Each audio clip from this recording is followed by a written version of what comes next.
Hello and नमस्ते guys.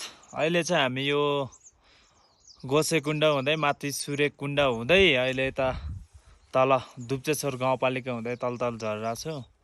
अहिले हामी भएको अल्टिट्युड चाहिँ 39 सय रहेको छ। यदि तपाईँहरू माथि गोसेकुण्ड जाने सोचमा हुनुहुन्छ भने यताबाट चाहिँ हल्का लङै पर्ने रहेछ, अलिक कसरी हिँड्नु होला। र तपाईँहरूले बाटोमा केही बस्नुको लागि क्याम्पहरू चाहियो भने चाहिँ यस्तो सानो घरहरू बनाएको धेरै ठाउँमा देखिन्छ। सो सबैजना आउनु होला, तर फोहोर चाहिँ नगर्नु होला प्लिज।